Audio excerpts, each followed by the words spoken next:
Good afternoon, this is Derek Chamblee, broadcasting from Chamblee, Atlanta, the next great American city, Battleground Zero, the epicenter of the 2017 civil defense of the United States of America. Beautiful day so far in Chamblee, Atlanta. It's winding up on 4:30 in the afternoon. Wednesday, August 2nd, 2017. Following the breaking news, of course, Trump passed today. Breaking news about the current President Donald Trump through his Justice Department. We refer to it as Alabama Justice. The Attorney General Jeff Sessions, former U.S. Senator from Alabama, sworn to uphold the Alabama Constitution, and then again sworn to uphold the Constitution of the United States, bringing an onslaught in two directions. One, immigration, to greatly reduce the number of legal immigrants coming into the country, and this really harkens back. Once again, we broadcast about in CYBERCYRCLETYME the 1924 Immigration Act, signed by the executive order of the president at that time, Calvin Coolidge, which greatly limited the legal immigrants from the continents of Africa and Asia. And that's the breaking news, also coupled with a coming onslaught on affirmative action and articles mentioning recent Supreme Court decision that the particular racial quotas of the University of Texas were not unconstitutional when a white student had brought a case of discrimination. At any rate, so we're going back again in time. CYBERCYRCLETYME, Alabama Justice, JFK, George Wallace, governor of Alabama, in the doorway. And we're going to pick up, we're going to summarize on the same day, June 11th, 1963. The scene was Alabama, at a university, and the governor of Alabama, George Wallace, stood in the doorway and basically hearkened on a speech over and over. He became a national figure from that day on, and would launch a couple of runs for the presidency of the United States. And basically, we're going to summarize his speech that day: segregation now, segregation forever.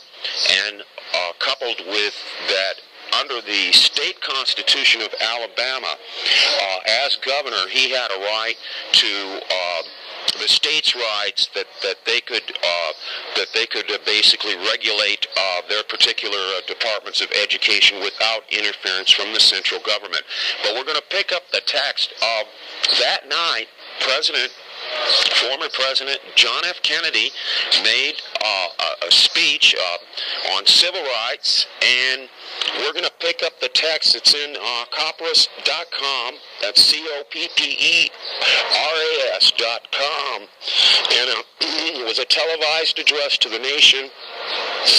And we'll start at the top. This afternoon, following a series of threats and defiant statements, the presence of Alabama National Guardsmen was required on the University of Alabama to carry out the final and unequivocal order of the United States District Court of the Northern District of Alabama. This order called for the admission of two clearly qualified young Alabama residents who happened to have been born Negro. That they were admitted peacefully on the campus is due to the good measure to the conduct of the students of the University of Alabama who met their responsibilities in a constructive way. I hope that every American, regardless of where he lives, will stop and examine his conscience about this and other related incidents. This nation was founded by men of many nations and backgrounds. It was founded on the principle that all men are created equal, and that the rights of every man are diminished when the rights of one man are threatened. Today we are committed to a worldwide struggle to promote and protect the rights of all who wish to be free. When Americans are sent to Vietnam or West Berlin, we do not ask for whites only. It ought to be possible, therefore, for American students of any color to attend any public institution they select without having to be backed up by troops. It ought to be possible for American consumers of any color to receive equal service in places of public accommodations such as hotels, restaurants, and theaters and retail stores without being forced to resort to demonstration in the street. It ought to be possible for American citizens of any color to register and to vote in a free election without interference or fear of reprisal. It ought to be possible, in short, for every American to enjoy the privileges of being American without regard to his race, his color. In short, every American ought to have the right to be treated as he would wish to be treated, as one would wish his children to be treated. But this is not the case today. The Negro baby born in America today, regardless of the section of the nation in which he's born, has about 1/2 as much chance of completing high school as a white baby born in the same place on the same day. 1/3 as much chance of completing college. 1/3 as much chance of becoming a professional man. Twice as much a chance of becoming unemployed. About 1/7 as much chance of earning $10,000 a year more. A life expectancy that is 7 years shorter, and the prospects of earning only half as much. This is not a sectional issue. Difficulties over segregation and discrimination exist in every city, every state of the Union, producing in many cities a rising tide of discontent and threatens the public safety. Nor is this a partisan issue. It is a time of domestic crisis. Men of goodwill and generosity should be able to unite regardless of party and politics. This is not even a legal or legislative issue alone. It is better to settle these methods in the courts rather than on the streets. The new laws are needed at every level, but law alone cannot make men see right. We are confronted primarily with a moral issue. It is as old as the scriptures and as clear as the American Constitution. The heart of the question is whether all Americans are afforded equal rights and equal opportunities, whether we are going to treat our fellow Americans as we want to be treated. If an American, because his skin is dark, cannot eat lunch in a restaurant open to the public, if he cannot send his children to the best public schools available, if he cannot vote for the public officials who represent him, if, in short, he cannot enjoy the full and free life which all of us want, then who among us would be content to have the color of his skin changed and stand in his place? Who among us would be content with the counsels of patience and delay?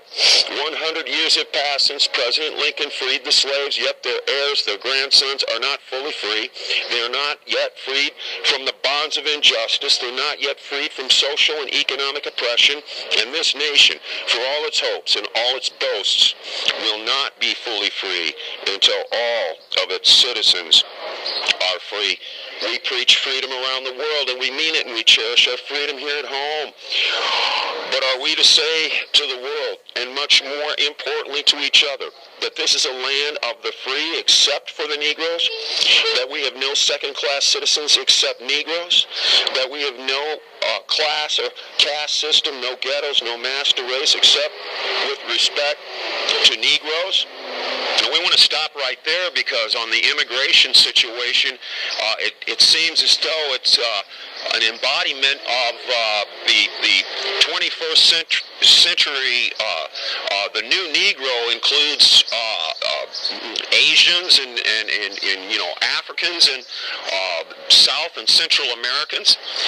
We'll continue now with John F. Kennedy's June 11th, 1963 speech to the nation on civil rights. It's not enough. Here we go. Now the time has come for this nation to fulfill its promise. The events in Birmingham and elsewhere have so increased the cries for equality that no city or state or legislative body can prudently choose to ignore them. The fires of frustration and discord are burning in every city, north and south, where legal remedies are not at hand. Redress is sought in the streets, in demonstrations, parades, and protests, which create tensions and threaten violence and threaten lives. We face, therefore, a moral crisis as a country and as a people. It cannot be met by repressive police action. It cannot be left to increase demonstrations in the streets. It cannot be quieted by token moves or talk. It is time to act in the Congress, in your state and local legislative bodies, and above all, in all our daily lives. And now we're going to stop right there because of all the protests and demonstrations against our current president.